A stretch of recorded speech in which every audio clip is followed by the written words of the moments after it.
This has been a game I've been looking forward to, Delta Force. I've heard a lot about it. I really haven't seen too much of it, and they released some new footage. I wasn't able to cover everything during the Xbox event and everything of when usually E3 happens. But, of course, Jack makes some incredible videos, and I haven't had the chance to watch this, so I thought, let's check it out. We got to see some brand new see what Summer Game Fest had a bunch. And some people over in Los Angeles actually got to play this. Take a look. This is exciting for a couple of different reasons. Recently, there's been a lot of discussion about how Battlefield has no real competition in its genre, but this game could be ticking. I mean, we've seen BattleBit come out. I played Hell Let Loose finally. That's kind of, it's not exactly like Battlefield in the same way of it. Some of those boxes for you, as it has large scale warfare with generally players, true. vehicles and destruction. It's also bringing back this Blackhawk Down. I'm sure many of the veteran gamers out there will remember how cool and gritty this was back in the day. And a third game mode too, which is an extraction shooter blending elements of DMZ. That's the element of the game that I've heard. I think we saw something from Stode on this too. Into the mix, all free to play. So let's take a look at the new stuff and find out what this is all about. Also, a big thanks to the guys over there for sponsoring this one. There is an alpha test coming up in July, and the best way to access that is to wishlist the game on Steam or head over to their website and sign up. Okay, I'm going to check that out. We're going to start then with Blackhawk Down. 2003, this game originally came out on PC. I was a sprightly teenager, loving all sorts of different shooters, and of course, this appealed massively to me at the time because it reminded me of the 2001 movie based off the real Battle of Mogadishu, which took place in October 1993. That movie had some insane actors in it, by the way. Josh Hartnett, Eric Bana, Ewan McGregor, Tom Hardy, Orlando Bloom, just to name a few. And the updated game here is actually affiliated with that movie, believe it or not. So in the new version, you're going to be able to relive that 1993 Mogadishu mission. 160 elite US soldiers facing a heavily armored force, including one-to-one recreations of streets and buildings, realistic squad-based operations with indoor-outdoor combat and nighttime battles. Arguably the coolest bit for me about this, though, is that it will have Hans Zimmer's original score on the soundtrack. It's pretty epic. Graphically too, environments, lighting look impressive here. Unreal Engine 5. It does. Even look at the detail of the chopper coming down and all the people running out of the way. Look impressive here. I guess it's not that many people out there. But when you consider all of the action going over here, there's still people, another chopper, all the events putting in some serious with Unreal Engine 5 and the level of detail here. Obviously, some of it's downgraded through a YouTube video into another video. Check this out too. If you've played the old Delta Force, compares well to this. The footage here might look a little bit familiar, and that's because this map is based off Cracked from that game. Yeah, they've changed a couple bits here and there, added some cover to modernize it, but the general layout and vibe of the new map are inspired by the old one. That's nice to see. Next up is the Battlefield style component of the game called Havoc Warfare. I've not played this myself yet, so I can't give any real impressions of it, but based off the previews that I saw online, this game mode sounds very similar to Breakthrough, which was first introduced in Battlefield 1. They're describing this mode as full-scale warfare. That means that you'll be on large maps where one team attacks and one team defends. It's so crazy that all of these games are trying to recreate what Battlefield's doing for this like multiplayer aspect with destructible environment, like especially the epic scale that Battlefield had. Look at these explosions going off, and look at this whole building just crumbles down.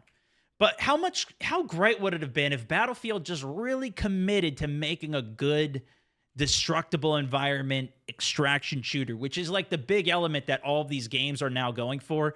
Even like Call of Duty with DMZ tried to capture the extraction shooter element, but it's like everything's so segmented apart. There's never like a fully grasped version of it that everybody's able to do, or like you know, maps where one team attacks and one team defends. The attacking team has to capture sectors of the map in sequence, pushing the defenders further back until they reach the final objective. The defending team preventing that from happening by any means necessary, burning the enemy's tickets away. Look at that, dude. Look at the destruction here. Be on large maps where one team attacks and one team defends. The attacking team has to capture sectors of the map in sequence, pushing the defenders. The tanks rolling, all the players out. It does look and feel like a Battlefield element of this. So they reach the final objective. Look at this. Tank shoots, great explosion blast off of it, holes in the walls. By any means. The whole building's just crumbling down. Like, Battlefield does capture a lot of that, but obviously it doesn't have this level of graphic fidelity, and pushing it on the burning Unreal enemy 5 tickets away. Vehicles will play a big part in this, and from all of the footage that I found online, I did manage to spot attack helicopters with gunner seats raining down pain from above, transport helicopters that look like Blackhawks with rocket pods on the side, tanks, they're the heavily armored high damage machines, APCs or LAVs for light fast maneuvering armor, attack boats, that's interesting. Whoa! Oh man, I remember the first time in Battlefield 4 when they came out with like all the water packs and we're driving all the boats around trying to capture. I guess it was like an old map they brought back, right, from 2042 or whatever. But it's interesting. These I loved going on the boats and your usual transport vehicles like quad bikes. The waves jeeps, were so big. I'm not sure if they plan to have a conquest style game mode either, but that would be super cool to see. Destruction appears to be quite prevalent here too, which gets that smoke screen ability. In several of the clips, you can see walls exploding, and in this clip, we see a player use a rocket launcher to blow holes in walls, and then the entire ceiling collapses. So it would appear that there are some emergent gameplay opportunities with the destruction. You could pick. But see, like, none of the games have captured the giant levolution. You guys remember that? Remember even like in Battlefield 1, it wasn't complete levolution or whatever, but you had the giant blimp or that Zeppelin that was coming in and you'd shoot it down, and it was just like, it's just like mind-blowing scale. I'd like this on like the more micro level of it, but the macro changes were also so cool. But this looks, I mean, it does look good. C4 and especially when you shoot stuff with a tank and stuff actually breaks, or a rocket launcher and stuff actually breaks. The hard thing with games like this too is like obviously it changes the entire dynamic of the map because then everything's just flat. But you know, it's that was kind of something good even in Battlefield 1 where you could like rebuild stuff, right? Blow holes in walls and then the entire kind of in certain places. They can be customized too. There's a little shot of the customization screen that I found here, and you can see many of the components of the gun can be swapped around and changed to fit your playstyle. Okay, that's kind of cool. Now, I don't know if this actually affects gameplay. That actually scares me more, honestly, if it does. This was something that Call of Duty tried to do with Warzone 2, if you guys remember weapons tuning, but it was just a bunch of like radius menus that you would change dials on that just were a gigantic pain in the ass and annoying. Swapped around. But I kind of like the concept of being able to move it around, even if it doesn't affect the actual gameplay. And change to fit your playstyle. Itself? I counted 17 components on this particular M4A1. There's a bipod option on there too, which is intriguing, and it makes me wonder. Or as long as it's not like, it's not too overcomplicated. That's just what I didn't like about it. There's too many trade-offs and like fine-tuning and it was just a pain in the ass. But that being said, I do like all the attachments on guns, like playing in Arena Breakout, playing in Tarkov. Like you can just customize it however the hell you want to. Maybe it makes the gun a bit heavier and slower, but you can put a bunch of stuff on it. If you'll be able to mount up on a window or an obstacle for more accurate fire.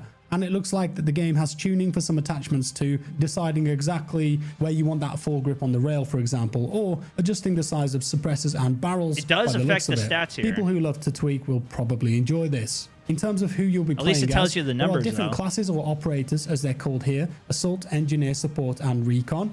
Sounds familiar, right? Yep. Well, they can use class-specific gadgets like smokes, drones, healing, scouting arrows, mines, bombs. You can see that in some of the footage here. Some of the gadgets do have a slightly futuristic look to them, though, as a heads up. And I'm not sure how much flexibility you'll have within each class to swap this stuff out and mold each class to focus in on a specific task or role. So it would be nice to get some visibility on that soon in the playtest. Yeah, I swear, I don't know. Some of the futuristic abilities on it, it's kind of more how 2042 is, but not how 2042 launched. When it first came out, everything was just like individual operators based. But to the point of what Jack's saying here, like look at that dash ability. Some of these are kind of crazy. And this is what we saw from Stod's video too. So like look at this is a smoke screen. When you throw it out, you can control where the smoke screen goes. And then you can like leave a big wall of smoke up. That's one of the operator's abilities. This is like a recon arrow. Sometimes those things, here's the dash. It changes the vibe of this from what we saw at the beginning of the video, I feel like. You know, where we're like in this, like, it almost feels like a completely different game looking at it between here to even here. But being in two specific classes, like that's how 2042 has shifted, and a lot of people have really enjoyed it. I haven't gone back and fully played through all of it, but now if you're playing as a medic and healing, there's a couple different gadgets that are specific to your medic, but you still have your general role that you're playing. versus it just being everybody isolated operators playing their own thing. You see 10 million old ladies running around on the battlefield, you know? Arrows, mines, bombs. You can see that in some of the footage here. Some of the gadgets still have a slightly futuristic look to them though, as a heads up. And I'm not sure how much flexibility you'll have within each class to swap this stuff out and mold each class to focus in on a specific task or role. So it would be nice to get some visibility on that soon in the playtest. Looking at the Havoc Warfare gameplay overall though from their trailers, it does look like Battlefield in a lot of the scenes. You've got combined arms, land, sea and air, a variety of different locations to fight in and around, chaotic infantry fights, ground troops attempting to take out tanks and air with rockets, destruction, stuff blowing up everywhere, team play, squad play. You've got that sniper fantasy potential too, right? We saw that in a couple of the scenes, being able to hold a building, look out a window, and then maybe go up a ladder, get on a roof, put out some long-range satisfying sniper headshots. Perhaps a bit more arcadey. We'll have to wait and see, but I'm looking forward to finally we don't see all the HUD in any of these either. To where if there's going to be dots over everything, like it's just a bunch of soldiers running around on the field, which looks good. It gives you the overall feel of the game. But then again, it's like, and I do think the fact that it's on Unreal 5 and you are pushing the graphical limits, it's got a new design to it. As long as it, you know, runs smooth and everything, which is a very big if, especially with this scale of combat. It sounds very interesting, and I think a lot of people would be very willing to give it a try. I mean, you guys tell me. Partly it does depend on the price of the game. It also depends on how well the extraction mode actually feels. I'm guessing that's what he's going to talk about now. But I don't know if... Yeah, you know what, too, though? There's so many people in the Battlefield world that are very skeptical. Maybe not even skeptical, but are just burnt enough by the game that they want something new that I think a lot of people would try. Wait and see, but I'm looking forward to finally trying this, as it's been on my radar for ages now, ever since they announced it. And as I mentioned, it's an alternative, a bit of competition. Let's see how it plays out. Now then, the third game mode is probably the one with the most footage out there that the developers have been the most transparent about, Hazard Operations. Yeah. This is Delta Force Hawk Ops extraction mode, and there is some real gameplay of this on the internet. I feel like they're going for the DMZ crowd here, but adding more risk-reward elements than that game had. So the premise is pretty simple. If you've played any recent PvPvE extraction shooter, you're going to understand the basics. You squad up as a 3, load into the map, search, loot, try to secure the big loot. In this case, that might be the Mandel brick, more on that later, and then attempt to get out via an extraction point without dying and losing all of your gear. You might cry as well if that happens. Don't be sad. In the footage released at Game Fest, we saw a flamethrower boss with different mechanics. Defeating these bosses will offer you better loot and rare loadouts. If you manage to capture the Mandel brick, you will start decoding it, and that will offer you a chance to obtain rare items. However, carrying this will reveal your position to enemy player squads, so it's kind of similar to how the briefcase worked in DMZ, and that got very chaotic at times. You can only at the beginning of the game. After you completed the first 7 extractions with it, it was like, all right, who cares? You know, you get a little extra XP for it, and XP didn't matter in the game. Now, this has way more customization for your weapons. Hopefully the insured system is a lot more, or the way you like go in with guns is a lot more challenging than what DMZ offered. Obviously, that's what he related to for it. But like the nice thing is, it's hard to have a game that is only extraction unless you have only really hardcore players, because if you go in for a raid, you can't just leave in the middle of it. You're locked in for a 40-minute, 30-minute, at least probably big match. You need to go in, get set up, get that loot, get out of there without crashing, without disconnecting, without, you know, somebody yelling at you. You got to go open a door, get something, help somebody, something. That's what's nice, though, about the kind of Battlefield component to a game like that. Is it, if it already has a solid, fun experience for that, where you could just go play a multiplayer if you want to just hop in for 10, 20 minutes, do need to go away, get some practice, get some leveling up done. That's a big strength that Call of Duty has, even though you obviously have to spend full price for the multiplayer side of the game. For that more, you know, casual experience. Yeah, they have plunder other elements to it as well, but you can pick up and fireman carry down teammates to get them it's to good safety. That, like, this seems big. Them. This I think seems that's a pretty neat like a bigger game. It gives you a different style of game. He was saying picking up and carrying somebody as well. That's cool. They have that in PUBG, to get and it works well. Safe. And I think that's all of the highlights covered right now. 3 components of the game. You've got Blackhawk down, which we showed at the start. Havoc Warfare, that's the Battlefield style game mode. And then Hazard Operations, which is the extraction shooter. Nice and simple. This is a much bigger game than I realized. Anti-cheat and how they're putting a lot of effort into that. Obviously, that will be a big concern in a free-to-play title like this. But they did say they've got a zero tolerance policy, which is good to hear. And they demoed some of the anti-cheat tech in a video too, implementing a system known as Fog of War, which they say will help to prevent wall hacking and aimbotting. Apparently, they've already banned 3,000 plus people in the playtest for this game, which is just mad. I don't know why people want to cheat that bad. I'll never understand it, but at least they've been banned. Finally, they mentioned the game will have regular live service updates post-launch. No ideas what those are or what the plans of those are, but we'll see.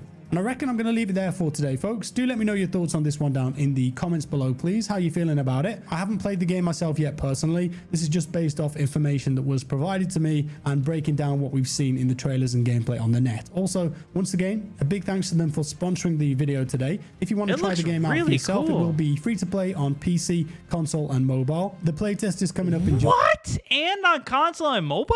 Dude, this is kind of crazy. Fog of War is a big W for sure. Anything that they can do to deter hackers, and I mean, but you know what? If it's like, how aggressive are they going to be on it? I think that's a big part of it, especially for a lot of games at the beginning. Like when Warzone first came out, they were not very aggressive on cheats.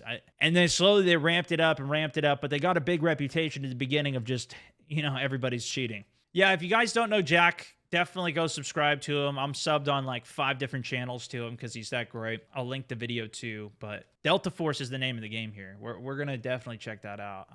It seems very promising. Coming soon, July, I guess, is going to be first play tests. All right, I wish listed it. Let's see. Jack's the GOAT. Heck yeah.